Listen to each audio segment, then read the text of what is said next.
What's going on, everybody? Welcome to another edition of the Wrestling Never Sleeps podcast. I am your host tonight, Mr. H, and I am joined by my tag team partner all the way in the snowy West Virginia mountains, Coach Liller. What's going on, buddy? Not much. So you said it. It's snowy, cold. I'm ready for some rumble. And we are joined by a special guest. I guess you could say a guy who put me on to the whole wrestling podcast. From the Jawu family, the Jawu Wrestling Group. Wait a minute. I want you to say it right. It's Jaw You. I'm sorry. The jaw. I'm sorry. I apologize. The jaw. Acknowledge him correctly. I apologize. It is the jaw. The Jaw You Rise Up Family. The Jaw You Wrestling Podcast. The Rise Up Family. The fire starter himself. What is going on, my brother?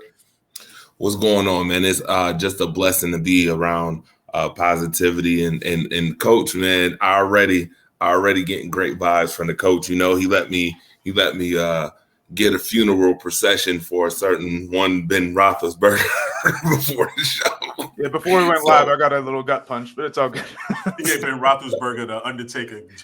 Right, gave him the Undertaker, eulogy and all that good stuff. But yes, it's always a blessing, man. And the original Yoper, my guy right here, Tyrell, what's going on, man? Chilling, man, chilling. We about to do this. I'm here for the fun. I'm here for the fun. Oh, and that is what we're gonna have on this otherwise nasty Martin Luther King weekend. But wrestling fans, we are going to have fun. We are going to talk about wrestling, and we're going to talk about the 1992 Royal Rumble. We're going to do a watch along from the Royal Rumble. So, Coach, take it away. Tell me what did you think about the Rumble? Tell me some notes that you got. Just discuss. Tell me what you got. Well, since it's been a while since any of us really watched this, I'm going to go ahead and talk a little bit about some of the stuff that was going on storyline-wise. I'll let you guys react to that if you want to. And then we'll go down through the card. And then once we get to the Rumble, we'll go live. Yes, sir. We'll watch along. If you remember, way back in 92, we had Ric Flair come in with the gold that is on your shoulder, right? Came over from the WCW with that and that whole storyline. But by the time we got to the Royal Rumble, January 92, we had a kind of a thing going on with Hogan, Undertaker, and Ric Flair. So during this feud leading into the Rumble, Jack Tunney, who was kind of like the general manager back in the day, right? He decided that he was tired of them three feuding, and he was going to vacate the title, and it was going to be decided in the Royal Rumble match. And with that, he gave Undertaker and Hogan the guarantee of you're going to be able to draw anywhere from entry 20 to 30. But Ric Flair wasn't so lucky. A little bit of foreshadowing there. You know what's crazy? Back then you realized this was the most star-studded Rumble at the time. Oh my gosh. Yeah. The amount of star power, the Hall of Famers that are in this Royal Rumble is incredible. Just the talent. I mean, rest in peace to a lot of the talent that are no longer with us that was in this Rumble as well. But the amount of talent in this Rumble is just unmatched. So, yes, definitely. So many iconic moments that we as wrestling fans know and we see played on highlight reels all the time.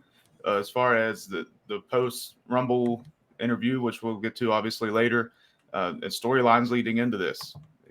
The fact that the title was on the line in the Rumble. The fact that this was right after the Rockers broke up, which of course is when Shawn Michaels threw Marty Jannetty through the glass on the barbershop window. Right. And then we also had, like you said, the most star-studded Rumble in history. So and I feel that this is one of those Rumbles where you realize as a fan and growing up, for me, as I got older, I started to realize what a heel Hogan was. Right. And we'll get to that as we get towards in the Rumble, but you'll see what I mean when we get to that certain point. Because, he did a lot of heelish tactics as a babyface that I think in the 90s, a lot of us overlooked because we were young. Some of us were young Hulkamanians. I was more of an Ultimate Warrior fan, but if you really pay attention to it, he did a lot of things. To me, I feel like he was more of a crybaby than anything. Royal Rumble 92, WrestleMania 4, for some examples. But he really did come off as a crybaby. And as I got older, I kind of understood why Bobby Heenan hated him so much. And the more stories you hear, the more the politicking and it doesn't work for me, brother. Doesn't work for me, brother. Right. You take them with a grain of salt, but so many people share these stories that it's hard not to look into it a little bit and think that that's kind of how it was. Mm-hmm. You want to run? Do you have the notes for the match cards? I do. Let's see here. We start out with the New Foundation versus the Orient Express. You guys remember anything from this? You need me to run down a little bit of what was going on? Was that with Kato and Tanaka? Yes. Okay. And then the New Foundation, of course, Owen Hart and Jim Knightville, the Anvil. Okay. Yeah. I really didn't care for the New Foundation. I really don't care for teams that are remade from original ones. Like, I know you couldn't. Oh, Fire started. You're on mute. You got to take yourself off mute. Oh, okay. Just wondering. All right. So, yeah, I'm not a big fan of that. Like, New Foundation, a remake of the Hart Foundation, but sometimes you can't recreate. Like the New Rockers was never going to succeed based off of what the original Rockers did. Well, the New Foundation looked like the Rockers. They look like the MC Hammer if he worked as a taxi driver. Yeah, so and then this crazy looking attire. And then wasn't High Energy almost like a remake of the New Foundation? Right? So yeah, so it's like it's like I said, I'm not a big fan of these remade tag teams under the same name. But needless to say, they didn't last long. This was around the time Owen Hart had just come back from New Japan, and he was in WCW for a cup of tea or a cup of coffee, and he came back under his name rather than being the Blue Blazer. So this was kind of a turning of a leaf for him, but it wasn't long until the Anvil got fired and saw his way out. So that might have been a blessing in disguise for Owen Hart in the end here. I'm pretty sure he surely ended up in WCW after, right? Anvil? Yeah. Yep. Mm-hmm.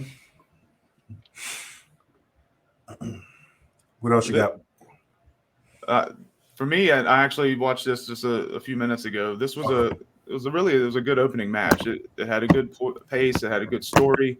It went pretty long. It went about 18 minutes.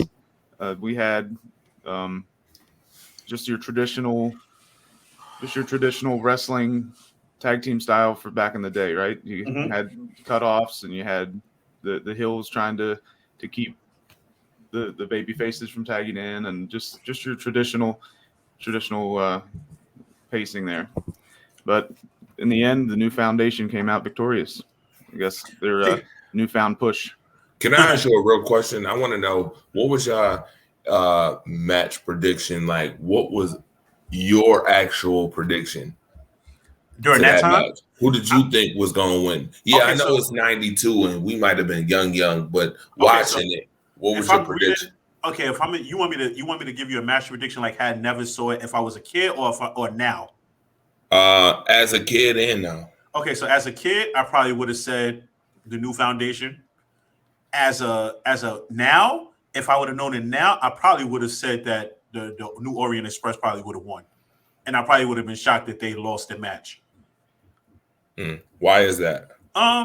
Because I feel like in situations like those, I feel like an Orient Express being an established team at the time and the New Foundation being a team that was just on a rise, I would have figured that somehow, because they have Fuji too, right? Yeah, and he got involved, but you also need to remember that this wasn't the first time that they had tag teamed either. They had been the Hart Foundation before this, so this was just kind of a rebranding of them as a tag team in the WWF. Oh, okay. So for they those were all who family don't know, at the same time too. So for those who don't know, can you tell us the wrestlers who was in this match, this tag match?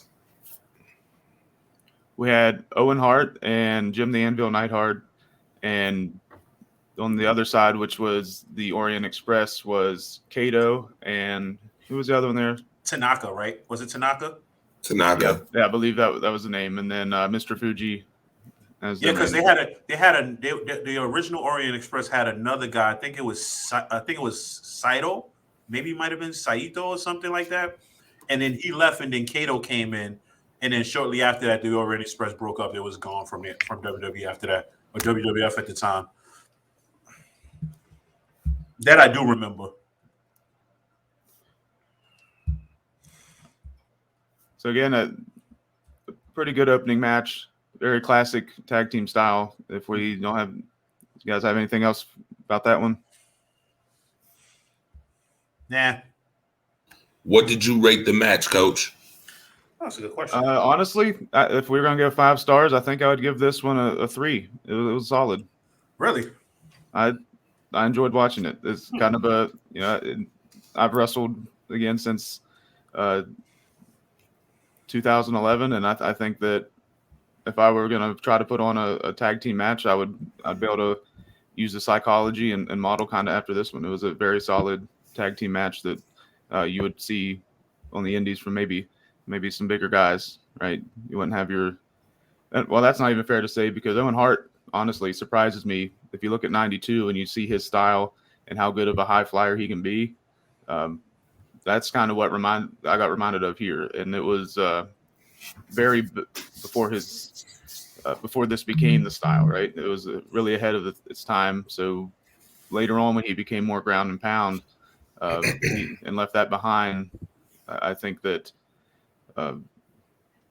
unfortunately, probably before he had passed away, he really didn't get to see the impact that he started to have and others like him at the time on the style of wrestling that we see today. He was Owen to me was way before his time.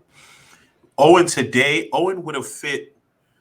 I would say, what is this? I would say Owen probably would have been a world champion now. This probably would have been the era for Owen Hart. I think he would have fit in a lot better now. And, then he was kind of he was just laying the path. He was clearing the way for the path for that style. And we're talking in 3 days, this will have been 30 years ago. Wow. Time flies, right? I'm gonna be honest with you. When you say now, are we talking about this very minute, Tyrell, or are we talking about just the whole culture of wrestling? The whole culture of wrestling. Okay. Does that include the AJ Styles title run? Yes. Okay, because I feel like Owen Hart would have been been right there with AJ Styles. Exactly. Like the matches they would have put on. Could you imagine those? Owen in his prime versus an AJ in 2016, 2017. Yes. Yeah. That would have been matches for the ages. Yeah. Sure. Moving on in the night, our next match was the Intercontinental Championship match. We had Roddy Piper versus the newly crowned champion, the Mountie, who came out with Jimmy Hart. The story behind this was that the Mountie had just a few days prior got the Intercontinental Championship off of Bret Hart. And kind of the rumor and innuendo goes that this was because Vince McMahon was afraid that when Bret Hart's contract expired, which was around this time, that he would take the the WWE Intercontinental title and take it to WCW. How ironic, right? Right. Well, and I think that's why, because they had just showed the big gold on their TV, so they were worried that WCW would kind of return the favor, if you would. So they really kind of just to cut you off in hindsight, right? If you really think about this, right? This was 92. Yep. This exact same scenario happened 5 years later with a different championship. Granted, it's still a championship. Alundra Blaze. My thing is, no. I'm talking about the Montreal Screwjob. So he took the title off of Bret because he feared Bret was going to end up in WCW with the Intercontinental belt. Right. 5 years later, he took the title off of Bret because he feared Bret was going to end up in WCW with the championship. Now, my thing is, if Bret did business for you 5 years earlier, why couldn't you have done the same thing for him in 97? What made you think 97 was so much more different than 92 was? Is it the egos? Well, I think that you're looking at a company that was already struggling against WCW and a company that's their prized possession.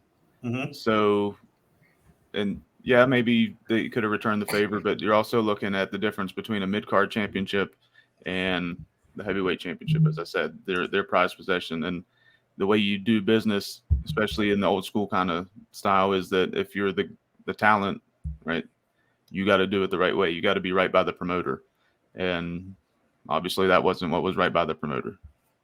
Mm-hmm. But I mean, in retrospect, obviously the belt was to give into the Mountie just to be a transitional champion.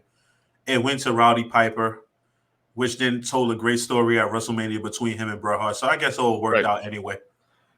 Yes, in the end, it definitely. I mean, it was a little bump in the road, but it allowed them to get to WrestleMania to have that match and probably a better stage for it.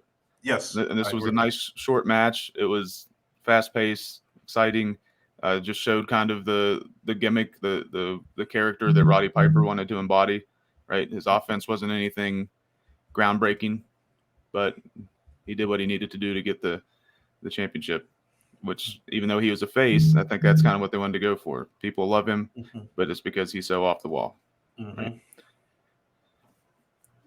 And along with that, earlier in the night, in one of the interview segments, he said something about, he'll do whatever he needs to do to become the champion because he doesn't need or have integrity. Well, again, further building the character. He does whatever he needs to do to become the champion, but the fans still love him. And definitely, as you said, was a transition championship reign there for the Mountie. Exactly.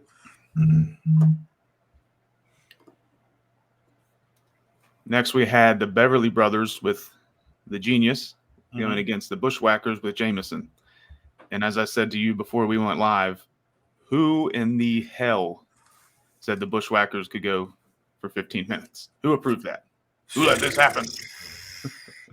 But this was the era of cartoon characters where they were licking your face, and it was okay too, because that does not get away now. This match. Wait a minute. Are you saying that the Bushwhackers wrestling style wasn't good enough for a 15-minute match? Are we condemning the Bushwhackers right now?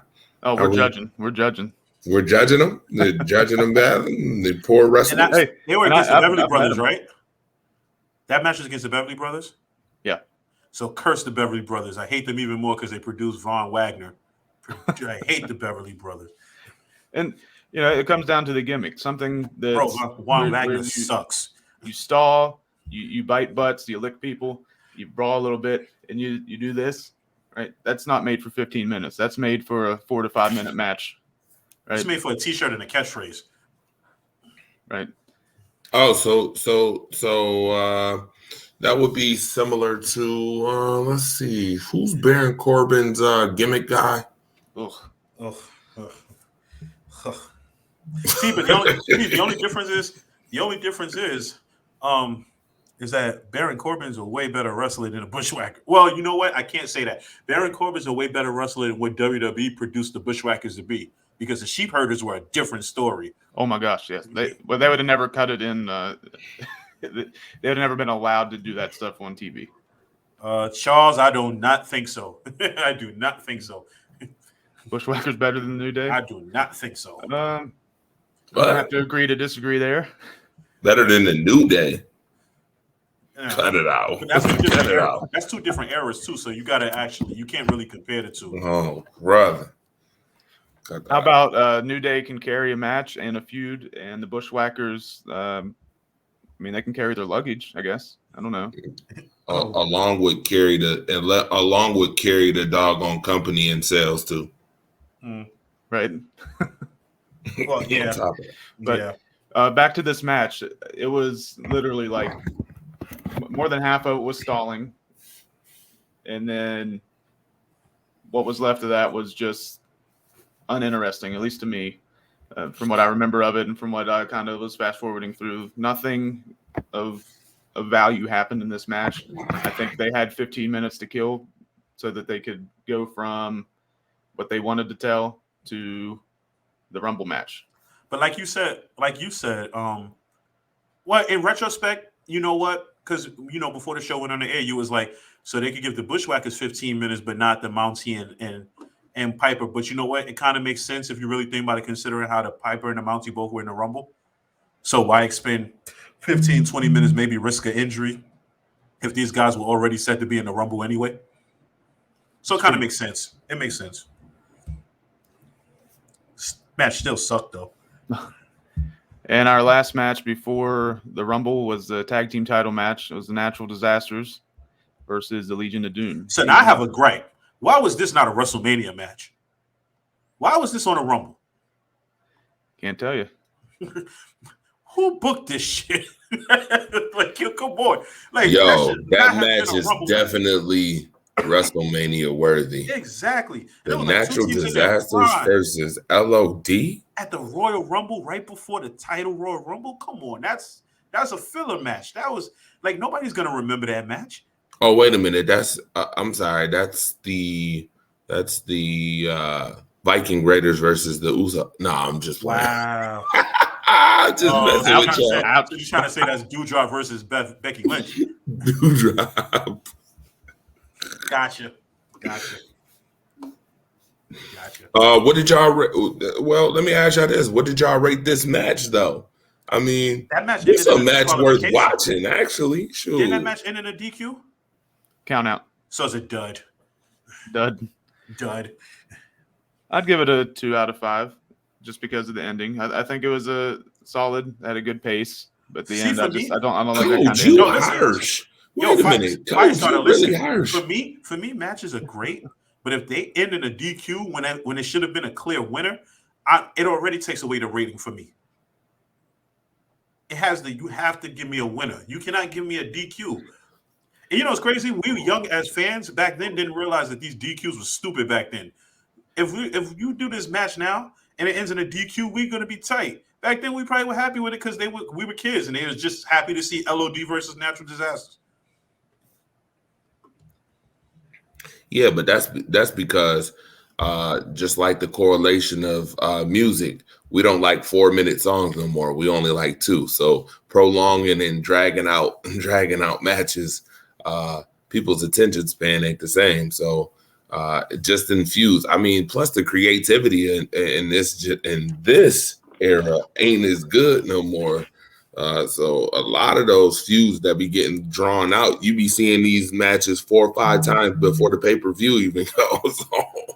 Right, and that's one of my gripes about the modern product is that you get the match, like you said, you'll see it 2 or 3 times, and then they expect you to want to go watch it on a pay-per-view. Granted, What is the point? For WWE, at least it's on a network that you subscribe to, so maybe you're not out of the $50, $60, but AEW puts on pay-per-view quality matches every night. But yeah, there's something to be said about building a story and holding off on 2 wrestlers even touching each other until they get into a match. But that's kind of an old school philosophy that's starting to work its way out the window. I agree. Well, that was the undercard. If you guys are ready to get started with the Royal Rumble, Rail, take it away. Okay, so we're going to do a countdown, and as soon as I say start, we're going to start. So we're going to start the countdown of the Rumble in 5, 4. Hold on. We need to let them know where they're going to start at. So this I'm sorry. I apologize. 1 hour, 27 minutes. Exactly. And if 1 hour and 27-minute mark. Fire up your Peacock network. It is season 5, episode 1. Thank you for saying that because I didn't even realize that. You see, that's why you might. Yeah, we was talking about that earlier. Right I was like, which one is this, man? They got it by seasons. Like this is the Friends or some. Right. Set it up like The Office. I don't know that was a hot tag right there. You see, yes, sir. All right, so we're gonna start it in 5, 4, 3, 2, 1, click.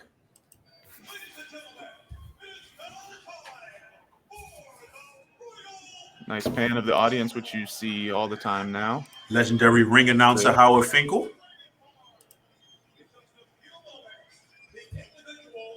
Given the traditional rules of the Royal Rumble.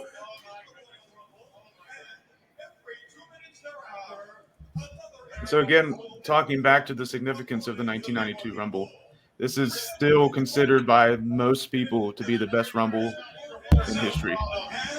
Because of the star power, because of everything that came out of it. So many iconic moments.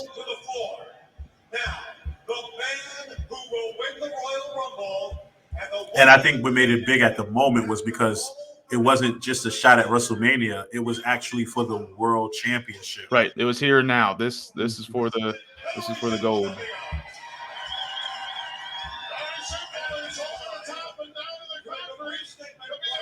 I kind of miss the old railings. Yeah. The old metal guardrails. Yeah, even the old Royal Rumble logo itself. And another thing to remember too is that the Rumble match Jack itself, Tunney.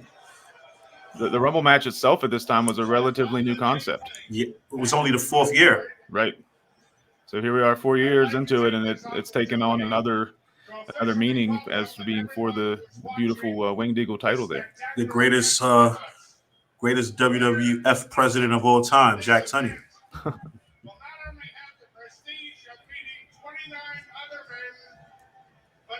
Also be declared the undisputed World Wrestling Federation champion.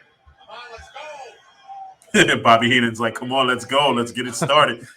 I love how he plays this whole, like, so worried about Ric Flair this whole when time, Ric this Flair whole came match. out. Yeah. So, oh, no. But we didn't know, what nobody really knows, that at ringside there was a very young Shane McMahon as a referee. Right. This was the time where Shane McMahon was a referee. Stephanie McMahon was wearing all the latest attire in the magazines, and it's a family business. It was a big family business, but it was a family business. And we see the first entrance coming out was the Royal Rumble. I mean, was the British Bulldog. Davey Boy Smith. Never understood how he had straight hair in the front and then had braids in the back. Yeah. Is that some form of Will you consider him the greatest European wrestler ever? I'd have a hard time saying that. I mean, he's definitely up there, obviously, just off of notoriety itself, but I don't know if I'd call him the best. And then The here $1 we million have man. one of the greatest wrestlers to never be WWE champion. I don't count that BS when Andre won and gave it to him. Yeah, I don't think that's technically recognized as a title reign, but the gimmick was there. The heat was there. He just never – he didn't need the title. And I think that even in his documentary, he says that, the gimmick itself didn't lend itself to needing the championship. And they're off. The championship wasn't going to do anything to him to build him, and he wouldn't really build the championship.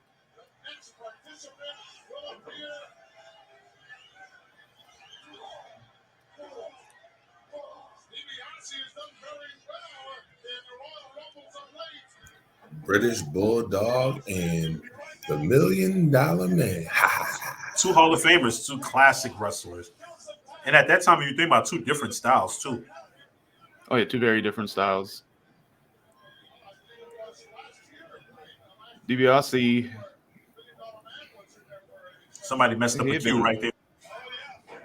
Looked like he was trying to go for a knee drop or an elbow drop, and British Bulldog got up. Mm-hmm. Right, and I mean, definitely in this era, back in '92, you wouldn't sit there and go over a spot. You wouldn't say, let's do this.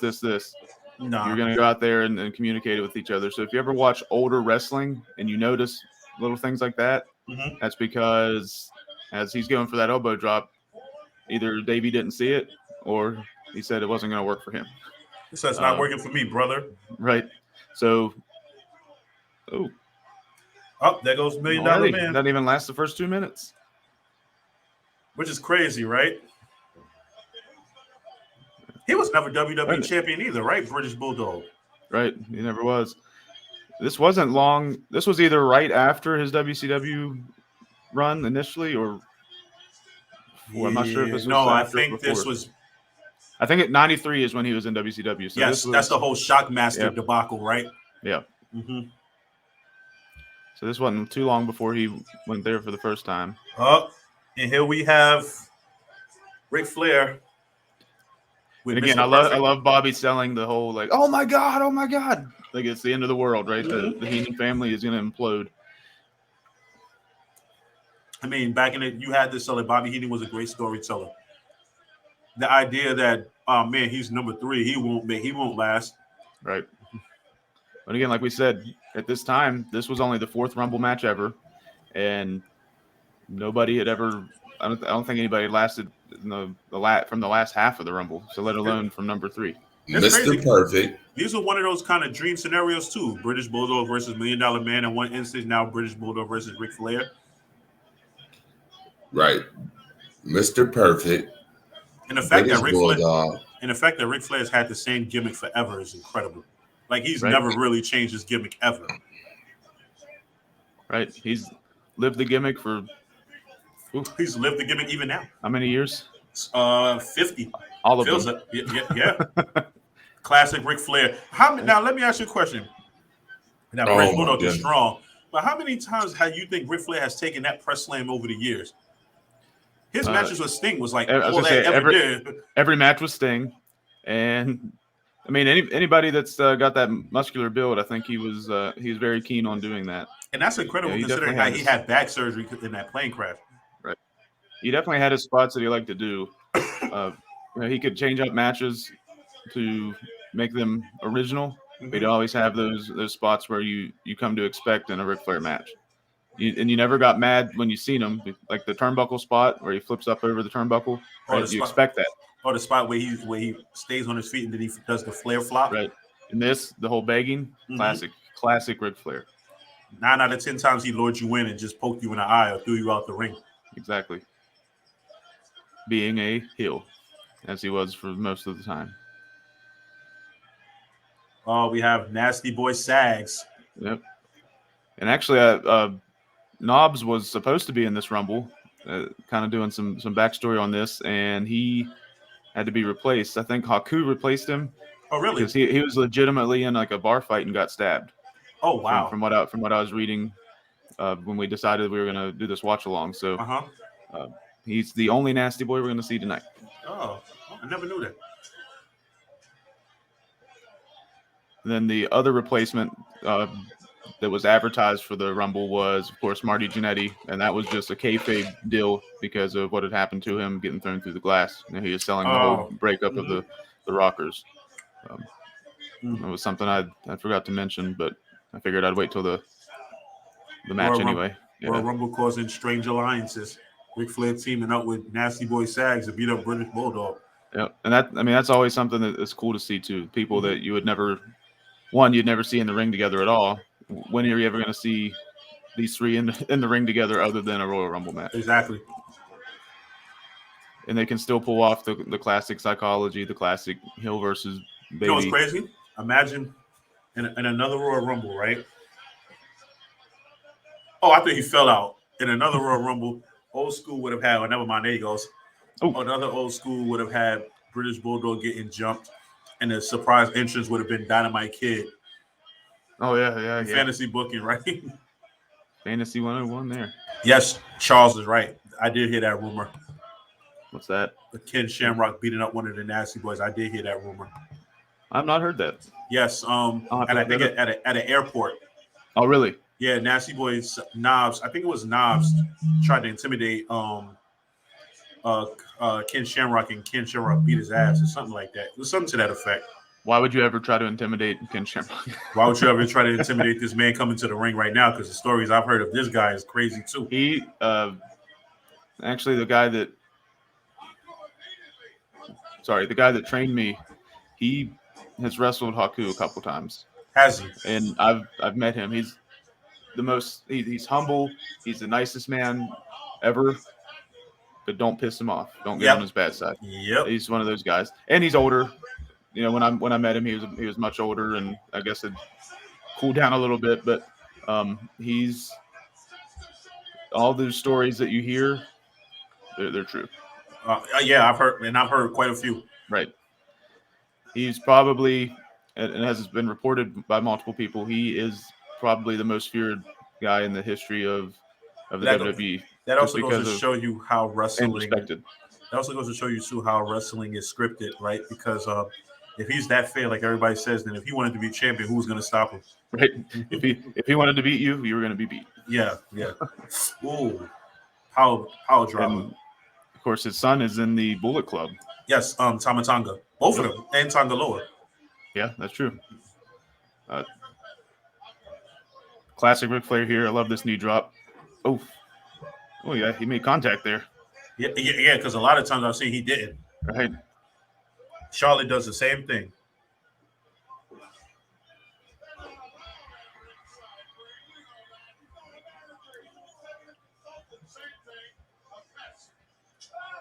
Ooh, Oh, them chops look like oh, they it still hurt. wasn't quite a Flair chop. Nobody Hey, does a man, chop listen, like Ric Flair. who would you take a chop from, Ric Flair or Haku? Based off of that, Haku. Nah, I wouldn't take a chop from either one, to be honest with you. Now, see, you didn't give me that option. He threw Haku over the rope. Definitely not keeping people in here. Usually you have here comes Shawn Michaels. The newly looked Shawn Michaels, because that look wasn't too far removed from the Rock. This was, and I'm not sure if he was even Heartbreak Kid at this point. This was the introduction of the Heartbreak Kid persona, but I don't know that he had even got that nickname yet. Who would ever thought, looking at these two now, where their careers would have went, and that man would have been the one to end that man's WWE career? Yeah, right. It's insane to go back again 30 years and just see. Ooh, that was not close. Oh, you noticed that too, right? Yeah. and just see these people and to be able to piece together their career from this point forward, right? All of them have history together, one way or another. Ooh. And of course, Shawn Michaels is the only one to be in the WWE the entire time. He had to perfect that super kick, because the first two super kicks he threw in this Rumble were not good ones at all. Them first two super kicks was trash. Straight dumpster too, right? juice. Yeah, them joints was dumpster juice. What the world? Oh, Hillish tactics, raking the eyes. And of course, you notice, and most people don't put too much thought behind it, but if you're in a battle royal or you're in the Rumble match like this, normally when there's more people in there, all you're going to see is punches and kicks. You notice he just aided himself up on the rope? He's been doing that. He did that for about 30 years. The things that you don't see, the things that we see now that we didn't pay attention to back then. Right. But like I was saying, you'll notice basically the style, especially once the ring starts filling up here, it's all punches and kicks, and then make sure you clear the way if you know somebody's going to be doing something. So, if you're going to do like a suplex or something big, you really have to communicate that with everybody. El Matador, Tito Santana, one of the most underrated wrestlers in my opinion. And now he's a college professor, is that right? Or a high school teacher, one of the two. He doesn't get he surely enough doesn't get the credit he deserves in wrestling. He was one of those that could have been a great coach or producer after his career was up. Yep.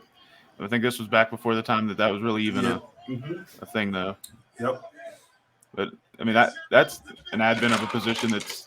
I mean, I can't imagine how much that benefits the companies, because one, you got all this experience that they're going to be spreading to younger talent. You also get a way to support people that have made your money for the company, right? But yeah, I think it had that existed at the time, and they've been looking for something like that. I think he'd have been a good one. But sometimes just because you're the best, one of the best in the ring, or one of the better ones in the ring, doesn't mean that you're going to be the best teacher of it. Exactly. As Ric Flair said multiple times, he loves doing it, but he when it comes to teaching it, he's just not. That's not him. That's not. He probably would get frustrated. Right. Well, speaking of trying to throw people out, not to be funny or nothing, but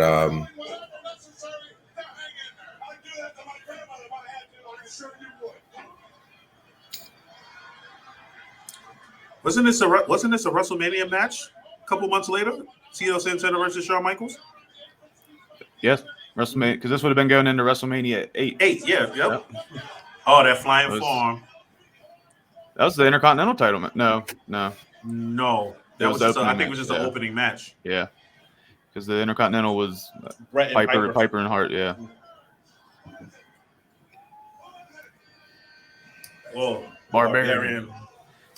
And that man was put something together. That you guys don't know yet is that I've actually wrestled the Barbarian. Have you? Yes, he is again, just like Haku, he's one of the nicest guys ever, and his accent, it's so thick that sometimes it's hard to understand, but he's again just so nice. When he punches you, you just really it's great. It's almost like you don't feel it at all. but it looks so believable, right? It's scary. But how old is he now? I don't know. He's got to be his bump card's probably about to expire, but He's still I in think good he's shape, though, right? Oh yeah, he's still in shape. He's still good.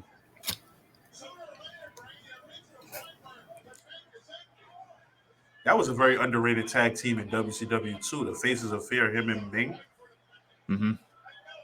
I like that name, the Faces of Fear. I like Yeah. that whole gimmick. They really had a chance to really make Ming a main eventer at that point when he was doing the tongue and death grip to everybody. Because he was almost like he was unstoppable at the time. I remember watching one match. I think he fought Goldberg, and he had Goldberg in the tongue and death grip, and he had Goldberg down for it too. And it looked like he was going to beat Goldberg when he wasn't supposed to, and he let up the tongue and death grip. And I was like, "What are you doing?" And I'm like, "Okay, I get it now. It was to keep the streak alive." He had I think it was Bash at the Beach '95. It was Ming versus Sting for the United States title. That was a good match. It was. It stands out. That whole pay-per-view stands out just because of being actually on the beach and everything. But that match does stand out to me.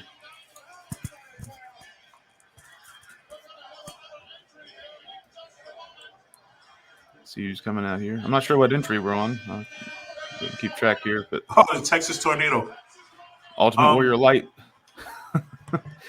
Charles, I'm not sure, but I think so. Berserker. I guess we'll kind of think find out soon. No, the Repo Man is. Mm-hmm. They're about on the same level.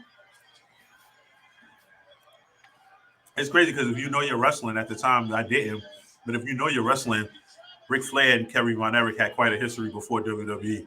Oh yeah, and you can tell that. I mean, most of the crowd probably doesn't know. We didn't have social media, didn't have all that. But you could see the excitement on Flair's face when he came into the ring. It was almost like a rivalry renewed in another company.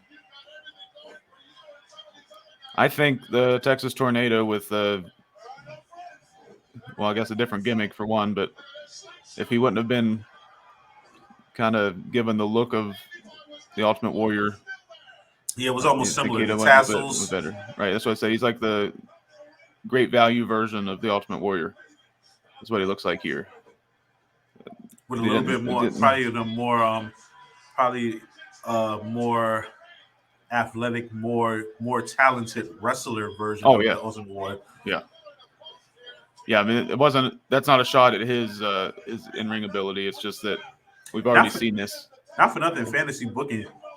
You could have actually played off a Texas Tornado versus Ultimate Warrior feud, and like Texas Tornado could have been like a evil Ultimate Warrior clone or something. Because the body types are almost similar. You put some paint on his face, probably could have been able to pull it off. Probably around the time when Warrior came back. That would have been this generation of WWE. That would have been something that I could have seen them doing too. Mm-hmm. Right. Mm-hmm.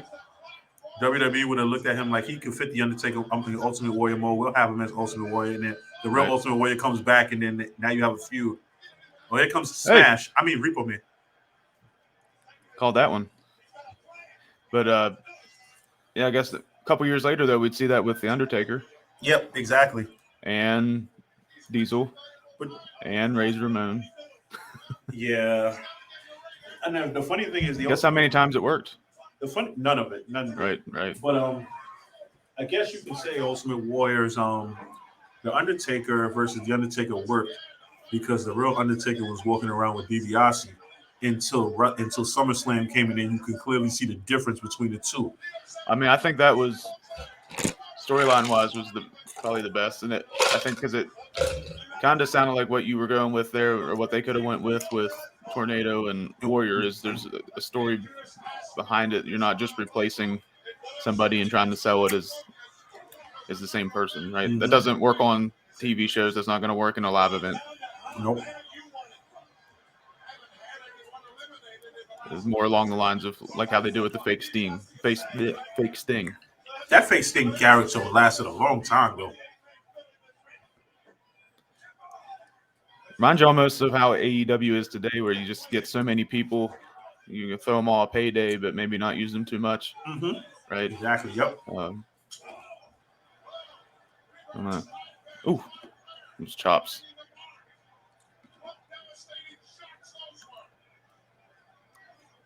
And I'll tell you from experience, there's no way to make a chop not hurt.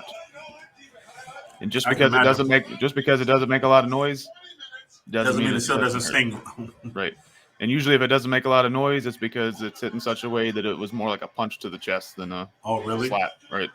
So that actually that one hurts more. If this part of the hand hits you, it's more like a punch to the chest. And of course, if the open hand hits it, it makes a lot of noise, which stings and burns. Break the hammer, Valentine. Met him on 2 different. How many title reigns did Ric Flair have in WCW? In WCW? I know combined with NWA it was 16. No, it You're can't talking be. about WCW? No, because championships? One of those championships because you have to include his championship in WWE too. So he won the title 2 times, so he'd be like 14 then. If you're not including the fact that he really was like a 21-time world champion, but right. Yep, Flair with his traditional Flair flop. Something we'd see adopted by a variation. Wait a minute. I need to review on his championships again. Explain that again. You said 21. Yeah, Ric Flair really actually has won 21 world championships, although they're documented as 16. Right. 16 recognized world title reigns, and that's 8 NWA world titles, 6 WCW world titles, okay, two WWE world titles. Yeah. The other ones would just be from like kind of the bigger promotions through the world that he won. WWE. Which one? What was the 2 times that he won the world title there? One of them was here, right, and then the other one is he won it from Savage. After Savage beat him at WrestleMania, he won it back. So he was there a year, was 2-time champion, and then he bounced. Yeah, then he lost it to Brett at a house show in Saskatchewan. I always remember that because I'm like, he never really won it on TV. He actually won it at a house show. The glory there. Mm-hmm. The glory that anything can happen. Nikolai Volkov, classic. Another story for me here. My first tag team match. Mm-hmm. He was on the other side of the ring. Oh. Yep. He was. You have quite the history of some of these guys in this Rumble. And I didn't realize it until now. It's kind of cool. How long you been wrestling again? Since 2011. So he was. 10 years. 11 years. Well, let me rephrase. Let me give you a new timeline. Started training in August 2011, debuted in January 2012. So 10 years. 10 years. When was your last match? My last match was in this past November, and then I'll wrestle again February 5th. Oh, okay. The Indies take a little break during the winter because you never know what the snow's going to do and all that kind of thing. And it's hard to get any venues because of basketball. Oh, yeah.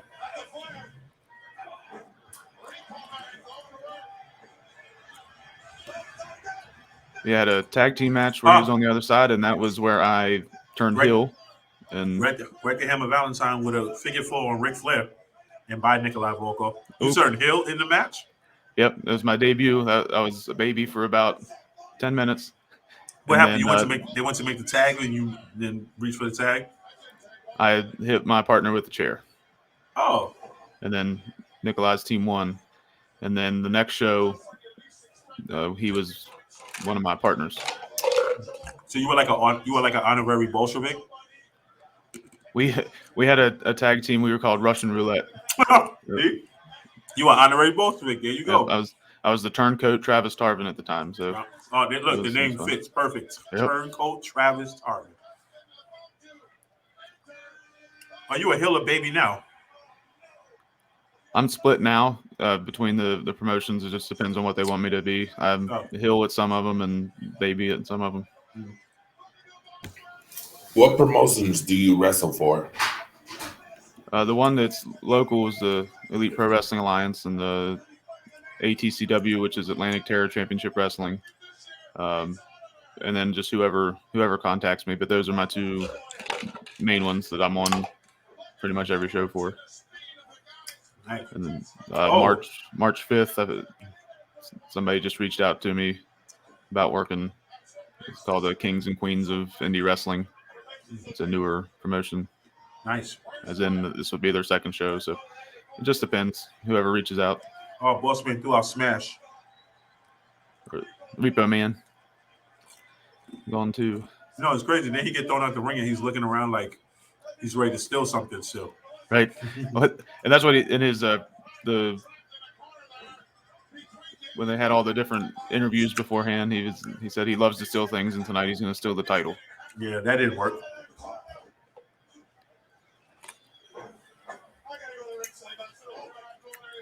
Right now, Shawn Michaels. I gotta go to ringside, Monsoon. He wasn't doing nothing. Right now, Shawn Michaels, Ric Flair, and British Bulldog. Oh, never mind. I take that out.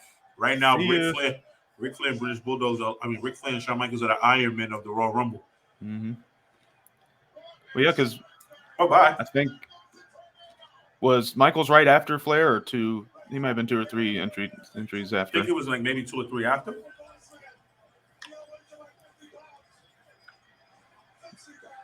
Flair just eliminated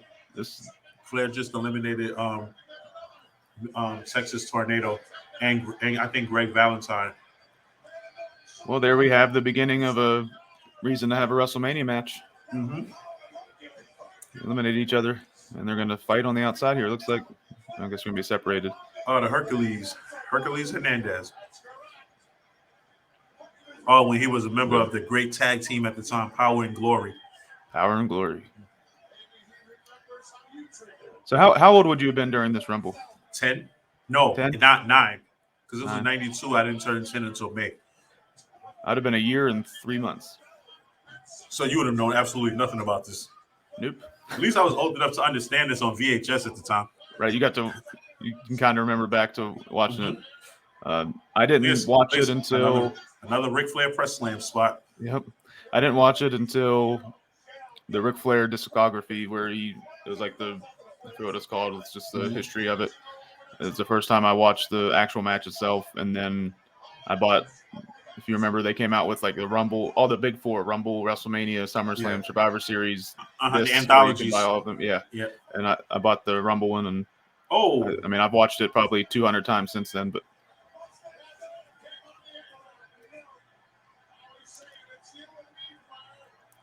what do you guys think about Big Boss Man? Him in. I think he was underrated. I think so too. Oh, look at the way he bounced off the ropes. I think maybe a different gimmick we would have seen more. I don't think he was a bad talker. I just think that the whole what a kick that was. Yeah, very flexible for a big man. Yeah, at least physicality wise and what he can do in the ring, he's better. Oof, that hurts. Yeah, but see the funny thing about that. The funny thing, I feel like he embellished too much. He pushed himself over the rope. If you see it, it's like he had to make sure his momentum. And then Ric Flair does the Ric Flair flop. Yes. I think I know who's coming out next if I remember. I think it was Piper. I'm going to go on the limb and say it was, right? Because Ric Flair looked like he and then Piper came out. And then I think Jake came out after and Macho came out after. Let's see if I'm right on the next 3. Yep. So now I'm calling it. The next one was Jake, and then the next one was Macho after that. I think.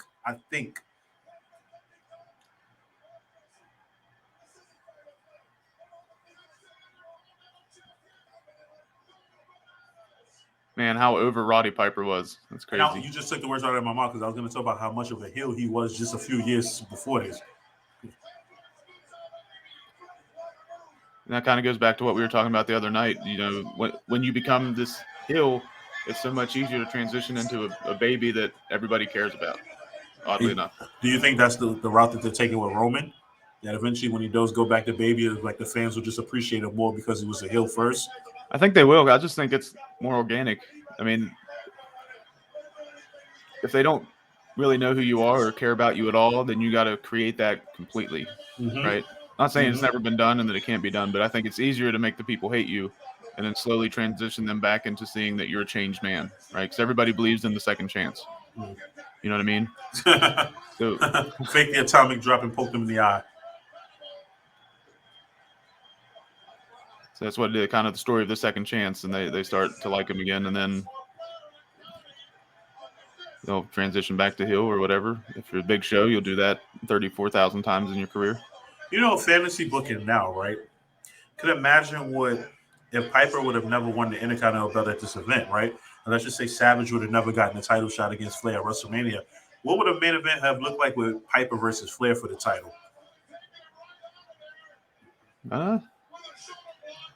And would they have even pulled the trigger and put the belt on Piper?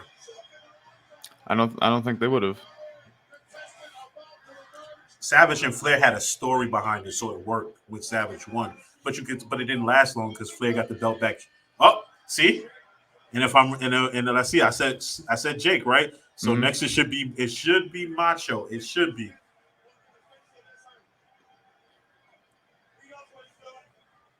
Love it. Classic heel. That psychology there. Just the snake. Ahead. He's going to lie in wait and pounce when he needs to. Strike when he needs to, I guess I should say, with the snake. He somehow momentum turned him away from them with the sleeper. Left him wide open to Jake. Man, you gotta think, Jake the Snake Roberts, if he had been sober through his run, or he would have been world champ at least once. Just how much more he would have accomplished.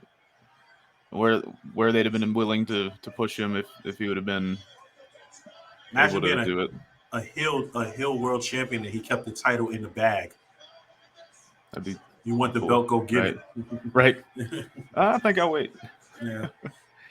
But even with what I love, the whole gimmick, of course, this slow, methodic, everything he's able to do about everything. Everything he did was so methodical. Everything was so calculated. Even his promos, when he's talking, he doesn't do all the yelling like they would back then, right? He didn't have to. Right. He brought the audience in because no matter what he said, you listen. It was always slow and talking.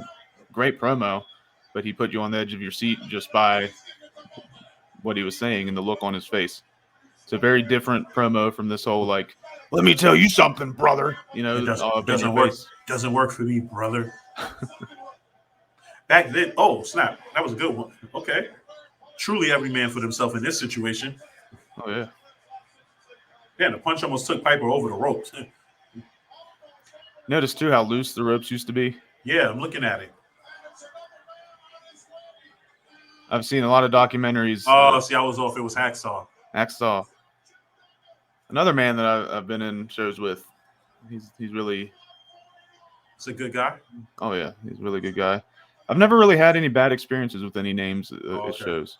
My favorite may be Rhino. Rhino looks like an overall good guy. Rhino or Shane Douglas. Rhino looks like an overall good guy. He is. Shane too? Mm-hmm. You know who reminds me of Shane now? Hammerstone. Their look is almost similar. You have the Hammerstone MLW heavyweight champion. Look at him. He looks like a more bigger version of Shane Douglas. Really? Yeah. Alexander Hammerstone. But yeah, Shane's just to kind of sit down and talk to probably who I've been able to get a chance to do that with the most. But he'll sit there and actually give you like knowledge and stuff. Oh yeah, that's good. That's good. He just wants to give back, which is priceless. He always didn't have the best reputation though. He's another one that I guess his reputation is the reason why he's not on TV now in some way, shape, or form. Shane Douglas looked like he'd be a perfect mentor for Wardlow right now. How many atomic drops have we seen here? Quite a few and it's crazy because we barely see those now. This will be even more exciting next week with the Rumble watch along. Because at least in that we really have no idea. Like this might be the first Rumble we really have no idea who's actually going to win it. That's true. Like that's going to be a long watch along too because that's from the beginning of the show to the end. Right, pre-show until the end. Yeah. Yeah, definitely. Is it January 29th? Is that what that is? The 28th? Yeah. I'll put my calendar here. I think it's a Saturday night. All right, 29th. So make sure everybody joins us 29th on the Wrestling Never Sleeps network. Yeah, we'll definitely be doing a live show. Bray Wyatt Sr.? Is that who this is? Word, right? It's crazy when you think the amount of wrestling knowledge that Bray Wyatt has, like in terms of his family. Like his father's IRS, his uncle's Barry Windham. Like it's crazy. Like his name is Windham. Right, and the fact that it's not really talked about much either. Nah, he has a wrestling name. His name is Wyndham Rotunda. Right. Like his first name is after his uncle's last name, which is one of the most underrated, greatest wrestlers ever. And I'm talking about Kendall Windham, not Barry. Double noggin knocker. I was just about to say, how often do we see that in Rumbles? How often do we see that period now? Never. Flair did another Flair flop. Now it's a double super kick or a double Canadian destroyer or something. Oh my God! Off of somebody's shoulder. Yep.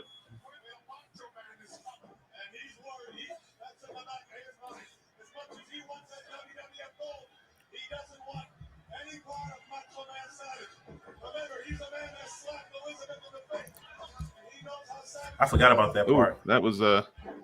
I forgot about that part. He slapped Elizabeth in the face, Jake Roberts. I forgot about that too. I guess that's the whole idea behind the feud. Yep.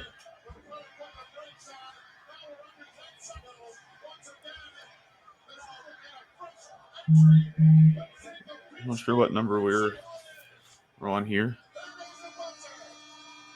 Who's your call on here? Superfly. Snuka. And incredible shape too. Look at that.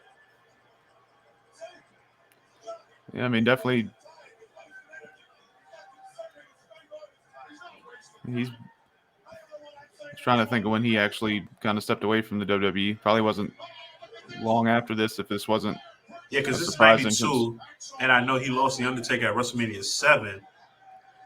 But no, this. And then I remember him being at the 2007 Rumble, and he was out for quite some time before that. Him and Piper both, because they both were out of shape. Well, they're old and retired. Yeah, that's 15 years. Nostalgia act. 15 years later from this one right here. That's crazy. Because he kind of looks old there. Looks like he's just. Yeah. Look like he's back for nostalgia. Look like he's back for nostalgia act right here. Right.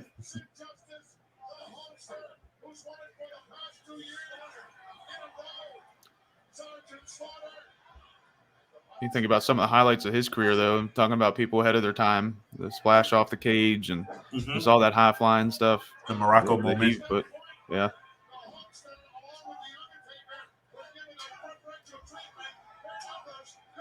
Piper and Flair still going at it. What wasn't talked about back then was the fact that Flair had been in this Rumble for a long time. Oh yeah, and then as you continue forward with Rumble matches, that becomes the focus when they know somebody's gonna kind of run. It's crazy. I don't remember when Shawn Michaels got eliminated. It was with Martel. Oh, was it? Yep. That's why when I said that, there goes a reason to have a WrestleMania match. Oh, okay, yeah. Okay. Because then they were kind of at a fisticuffs on the outside, and the refs separated them. And it was kind of a weird elimination. They were both there, and both went. It's my odds-on favorite to win. A very young, early Undertaker. But so much more creepy looking. Yeah, back then, right? Right. Of course, I mean they put more into the character there as it became edgier. It was more of the goth style. Yeah, but it's definitely more of a death creepy, right. Like he definitely, And looking on paper, you would think of any of the gimmicks that would last a little while and then completely change. I forgot Undertaker and Jake at this moment were on the same page. Oh, damn. Quite a right hand there.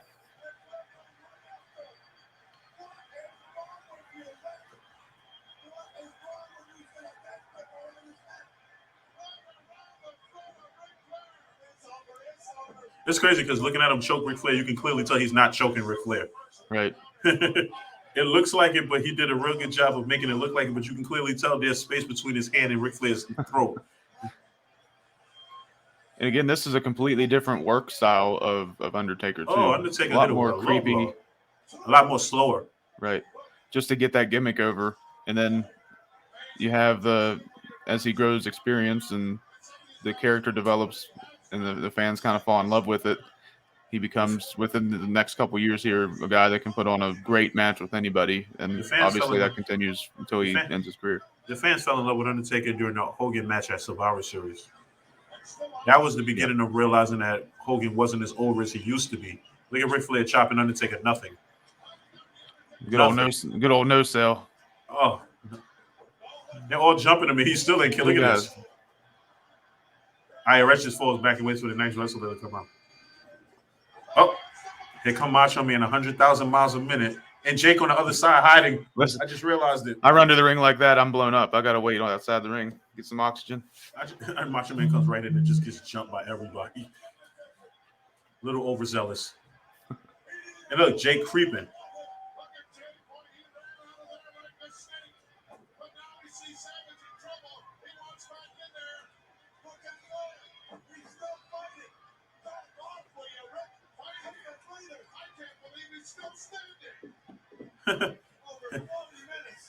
Bobby Heenan's like, Rick, why are you still fighting? 4 bags, relax.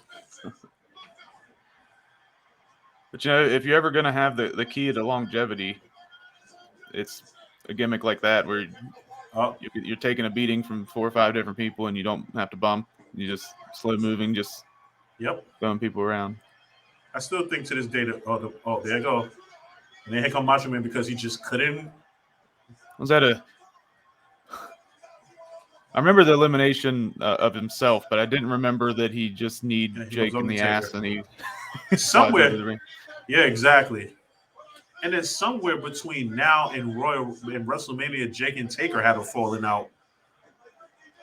Yeah, because that was their WrestleMania match. Yeah, WrestleMania 8 was them two. Mm-hmm. But the seeds have been planted. That's that SummerSlam. Remember when Jake went to hit Elizabeth with the chair coming through after the marriage, and Undertaker stopped it. Yeah.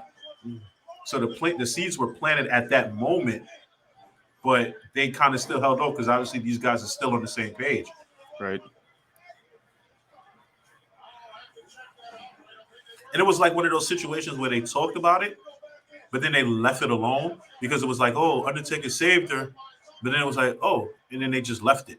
And then they never went back to it until a couple of months later. That's weird. It was long-term storytelling. Right. Yeah, pretty much. Like he's beating up Undertaker. He's beating up Macho Man, but I think Macho Man's eliminated. They're both eliminated, aren't they? Didn't Undertaker go over the top? No. He just went through the ropes. If I'm not mistaken, I think Hogan eliminated him. Oh, that's right. Yeah, You're right. Yeah, he just didn't. I guess he just wasn't done beating up on Macho Man. No. But Macho Man was eliminated by himself. Although Kane in 1998 or 97, whatever that was, he came out and did something, and he just stepped over the top rope. Yeah. It looks like a slingshot coming up over there by Piper. That's a move that's a lot easier to. Oh, WrestleMania 8's main event match that nobody knew at the time. Right. We got them two. A lot of. Oh, how you low blow Undertaker? But it looked like, wait, is he? Did he feel? Maybe a little bit.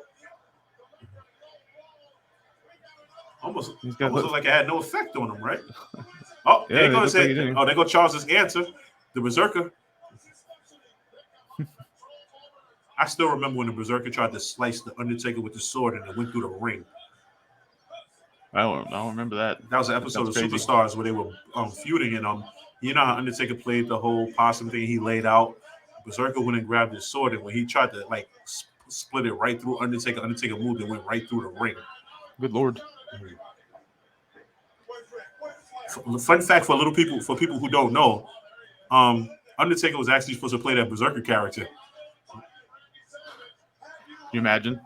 Yeah, right. I mean, I honestly if I'm not mistaken, I think Undertaker was supposed to be Berserker, and Berserker was supposed to be Undertaker.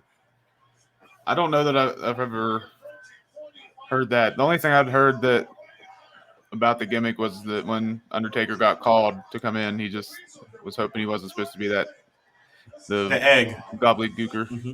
Yeah, but Yeah, I the think egg. if I'm not mistaken, I think Undertaker was supposed to be the Berserker. Berserker was supposed to be the Undertaker. My opinion on that whole thing is if anybody else got the Undertaker gimmick, It would have never worked. It'd have lasted maybe a year or two. The funny thing, Berserker looks like he looks like what Jacob and Eli Blue was. He looked like he could have been related to them or been a part of. Yeah, I was gonna mention that. I didn't know if he was. He's not one of them. No. Who was their manager? Zebekiah. Yeah. What is his name? He was Zeb Coulter. That's right. Mm-hmm. Yeah. Dutch Mantel. There you go. Yep. Dutch Mantel. You're right.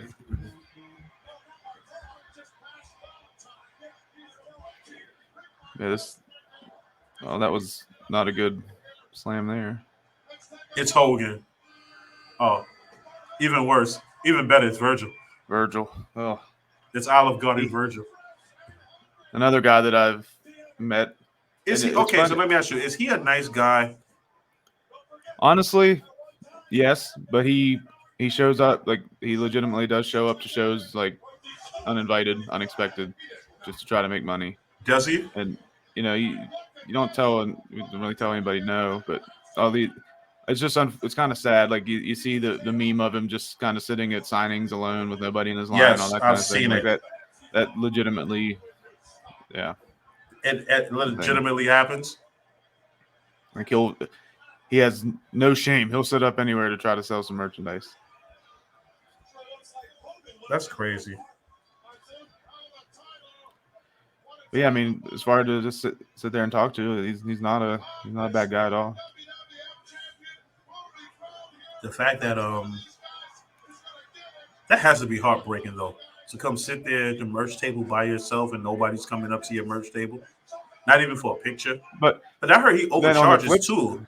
Well, the flip side of that, when I was telling you how we did the Ric Flair thing at my high school, mm-hmm. Virgil was there, and I mean he made a killing.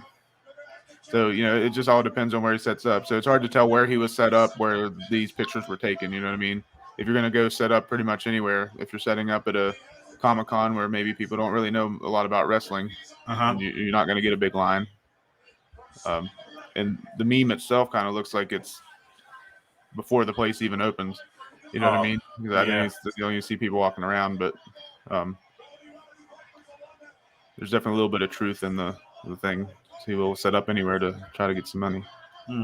As would I, if I had any power behind my name. Oh, the Iron Sheik, aka Colonel Mustafa.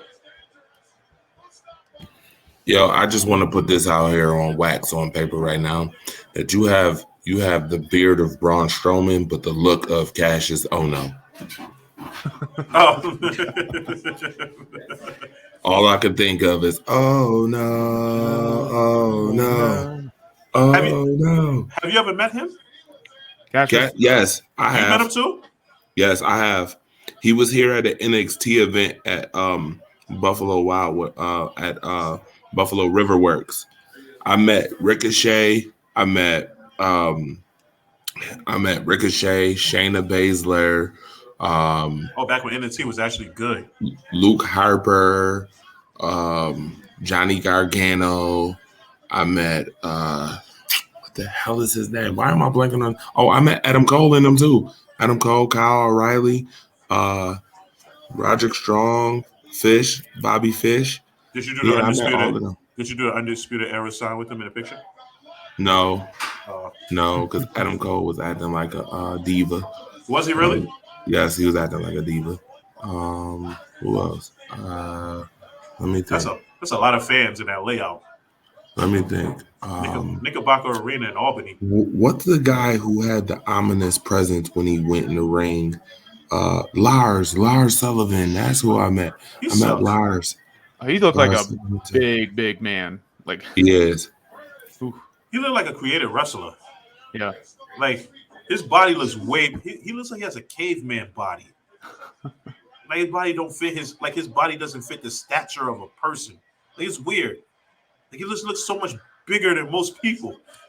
He look like he got like a bowling ball head too. Oh, So you met Cassius when he was in NXT then? They got a model. Yeah, I did. I met him when he was in NXT. I saw him as Chris Hero, so I knew him before. Well, I didn't know him, but I seen him before he got to NXT. Ricochet at the time was the North American champion at the time. Okay. Cassius I went to a show in like Pittsburgh around that time. What's Cassius that? Ohno's elbows look like they hurt. Sure they do. I want to know, like, I would love to see like how a wrestler does his moves and they don't hurt, but they look so believable, like a Cassius Ohno elbow. I want to see like who says they don't hurt. I'm not. I mean, hurt to the point where you don't get a concussion from it. Maybe that's what's wrong with us. I'm gonna have to interview you on the pros and cons of professional wrestling. Oh, there's a list on both sides. Oh yeah, and that was the same. Iron Sheik is eliminated. Yeah, that's the same time I met the Viking Raiders too. They were there, the Viking Raiders. I can't wait till they leave WWE and go back to War Machine. That's such a better name and the more intimidating gimmick that they had in NXT. But I'm surprised Virgil's still in there. We're more surprised that the guy that looks like the cousin to the Blues there, this Berserker. In the middle of the Royal Rumble, Hacksaw wants to get a USA chant going. It's kind of going. You gotta live the gimmick, brother. Undertaker. Okay, so wasn't Savage eliminated like a half hour ago? I guess it didn't count. Because in today's Royal Rumble, he'd have been gone already. Oh, yeah. Well, a couple years later, like I said, Kane. No, Mascaras did it. Yeah. Not to get off topic again. Oh, here we go. It's about to get Hogan. Yeah. You know, not to get off topic, but you know who was weird and didn't even like show up at all, like to get met? I don't know if she got out the back door or whatever, but Io Shirai. Really? Yeah, she was weird. And that was before the Io Shirai before the Josie Judas. Oh, before she turned into the heel? Yes, before she turned heel. She might have had some business to take care of, or I mean, some people just. A lot of those wrestlers might have some anxiety issues too. Yeah, everybody's jumping Hogan. And then he's gonna push him away. Sure. There you go. Here we go. You called it. Look, all heel tactics too. Raking eyes.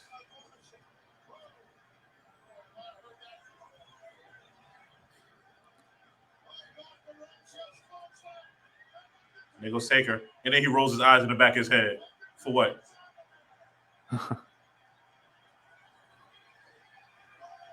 So Hulk Hogan in less than 10 seconds combined threw out a combined weight of 600 plus pounds. The crowd loves it though. All before he ripped his shirt off. And now he's choking the model with his shirt. Oh, by Virgil. Oh, by Hacksaw. Oh, both of them. Wow. Oh. That didn't look like a fun landing. No, it didn't. Other than now, IRS is choking Piper with Hogan's shirt.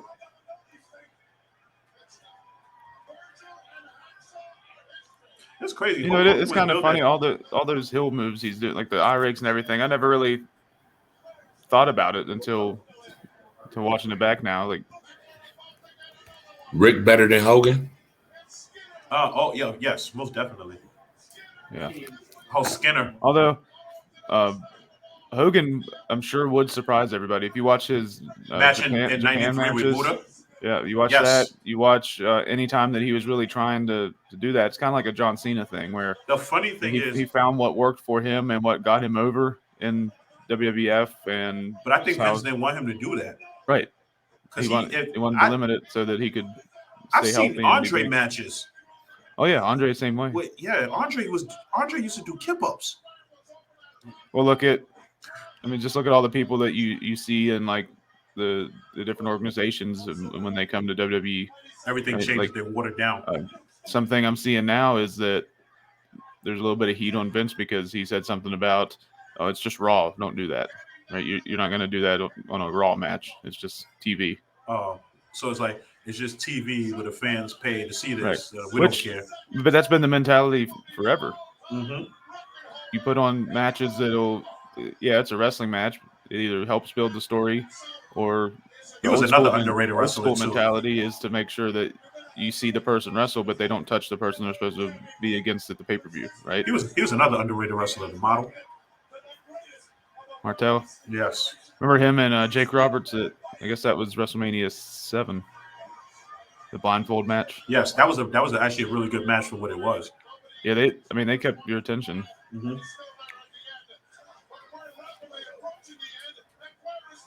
I want to know how many chops Ric Flair's thrown. How the hell did Hogan's shirt get back on his neck in this match? I don't know.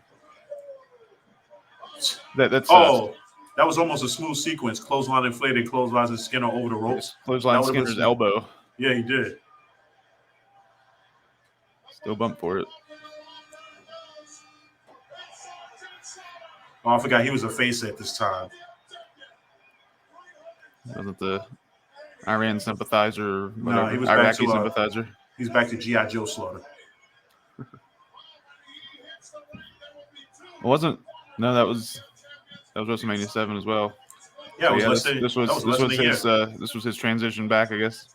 It's crazy to think that a year prior to this, he was beating Ultimate Warrior for the title. Yeah.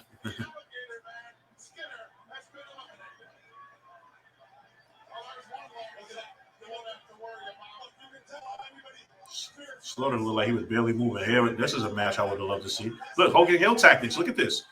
See that? Yep. It's just me or Slaughter always looked like he was 55. Yeah, he got the Arn Anderson syndrome. Yep.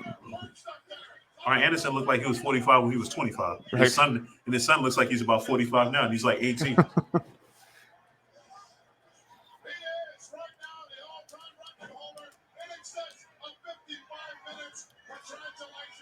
Already at 55 minutes. I realized in this match that Macho Man and Hogan never touched each other. Yeah, not yet. No, I don't think they touched each other at all.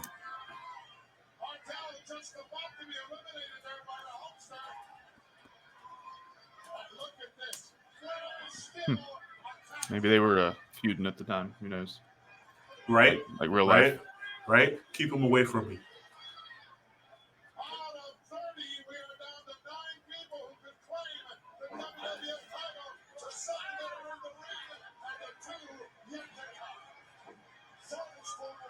It's crazy to think that just 3 years later, you're looking at Flair, Hogan, Macho Man, Piper, even in WCW, right? Even IRS, yeah. Martel, like all these people. I think a lot of people thought he was the favorite to win. And he jumped on that rope. Right now, everybody in the ring except for Sergeant Slaughter saw a WCW run once WCW started to grow. He was very underrated. I used to love his powerbomb. Sid? Yes.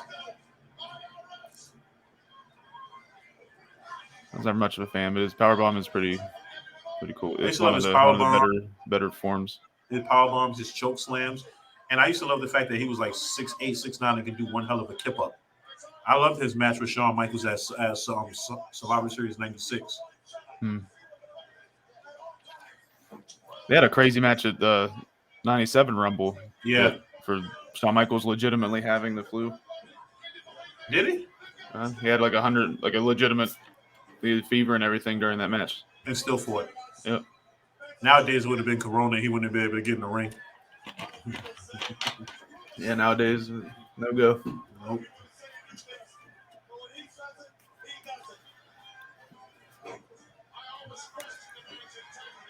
Who would have just thought looking at these two, like a couple of years prior to that, he was a horseman with him. Yeah. Maybe like a year prior to that, maybe. Let's say like what? This is 92, January. It's like 90? Yeah, they were in War Games together. That's when he almost killed Brian Pillman. with the power bomb on the top of the cage. Oh yeah, his feet hit the Oh, top look, of the he just cage. did a kip up. See? It's impressive. And then the world's shittiest clothesline. Yeah. There were a lot of eye raking in this match. Again, goes back to the whole like battle royal, Royal Rumble thing. There's only so many things you can really do when that many people are in there. But you're right, a lot of eye raking.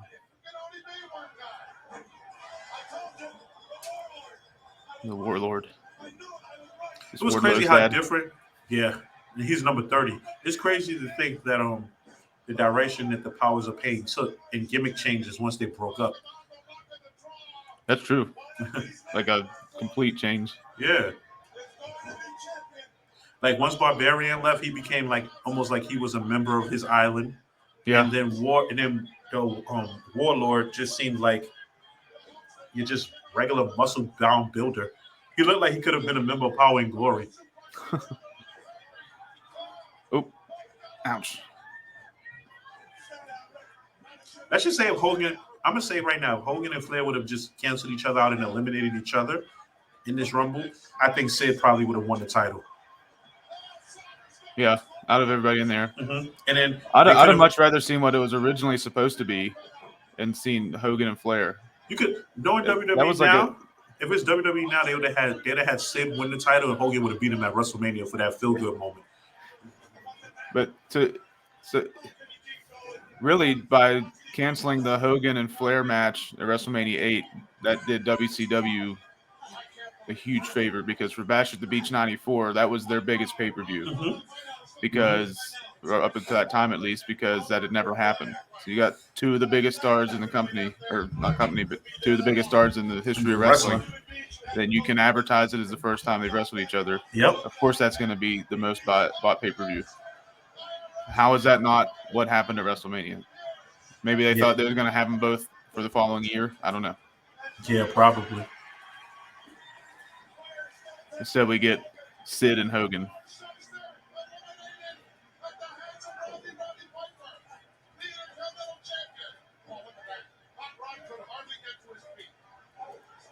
Although you can't really argue that Macho Man and Flair is a bad match. No. Like I said, the story behind it made the match interesting. Right. Then Warlord just, it's hard to not call him Warlord. I'm so used to saying Warlord. Well, he definitely, like I said, he looks like he could be Wardlow's, like his dad or something. Yeah. So cool. Warlord was the number 30th entrant and got eliminated that quick.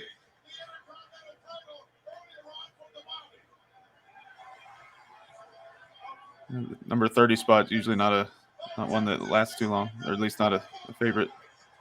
This is where they had you believing Sid had a chance to win this whole thing. Mm-hmm. Well, I mean, for the next few years, he was one of the guys. He was one of the main eventers. I don't remember how many times he was champion. It was a couple times though. But just look at his Final Four. That's crazy. And then Flair eliminated Macho. Macho really didn't do much after he got beat up by Jake and Undertaker anyway. It was almost like he was just there just to be there. He was there to be just to make it to the Final Four, but two, just to basically become a crash test dummy. They got stuck. Oh, ouch. Macho Man could have pulled Flair out right there if he wanted. See that was a good recovery though.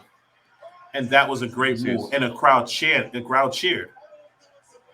Mm-hmm. And here comes Crybaby Hogan. Look, he said, "Hey, hi." He said, "You're a crybaby, boy. Get in the back of the line." Would you compare that? Now, this is what I didn't understand. Sid eliminating Hogan. This is what I didn't understand. Why Hogan for what? The WrestleMania match. But yeah, well, look, is this not the most? Is that not the most heel thing he could have done? Hogan, absolutely.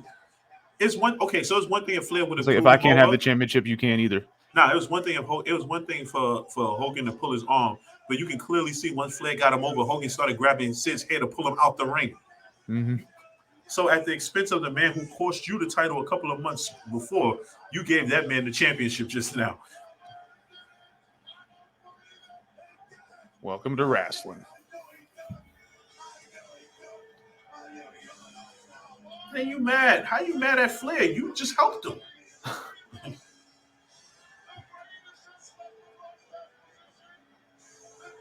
But I couldn't imagine. Like, I mean, just thinking back, if I would have been I'd be mad able too to if I watch was this Sid. able to watch this live in 1992, how excited I'd have been. I would have been mad too as Sid. I mean, if I was Sid, I'd be mad too.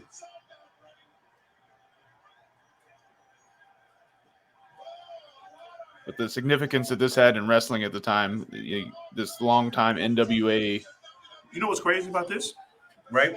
Is that in the 90s, early 90s at this time, you pulled this off. You could have pulled this off where Sid was the heel and Hogan was the face. If this was now, there was no way that Vince could have been able to justify how Hogan would have still been a face and Sid would have been a heel. Right. Because Sid would have had a whole interview like, I had this one and Hogan cheated to help eliminate. And Right. the crowd would have seen it like, you're right. Like, how can we cheer this guy who cheated to help?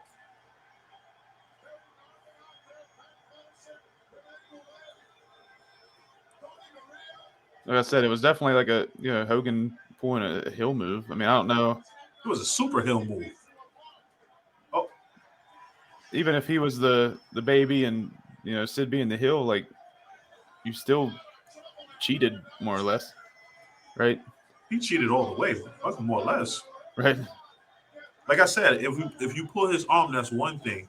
But when Rick grabbed his leg, he grabbed Sid's hair and made sure that Sid got over the rope. Right. Like even the fans are cheering for Sid.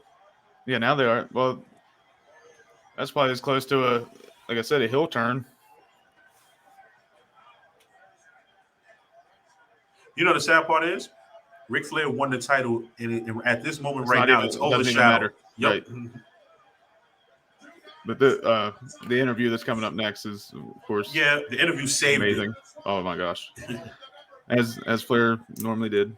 But again, like I was saying, the historical significance here, even if we rewind back to 1992 and this was all happening right now, the guy that's the face of NWA from basically when it became a national phenomenon all the way until this point is now in the WWE and he's now the champion.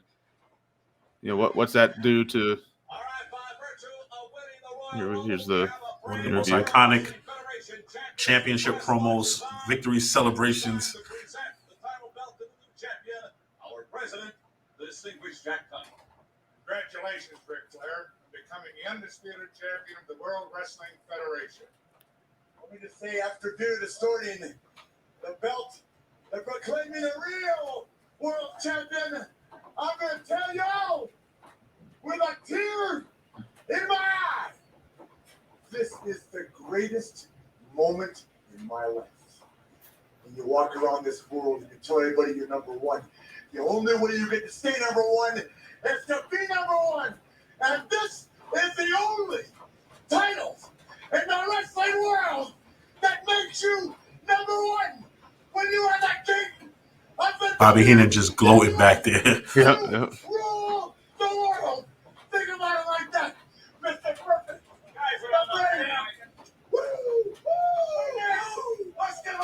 Of course, I guess the last laugh really goes to WCW when they get Flair back, they get Hogan, they get everybody that mattered in the WWF.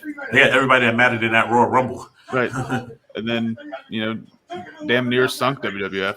Damn, it's crazy. All four of these guys ended up in WCW. Yeah.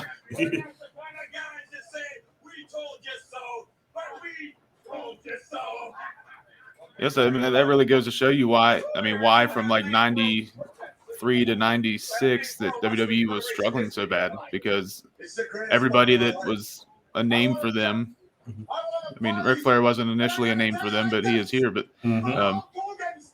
goes back to WCW.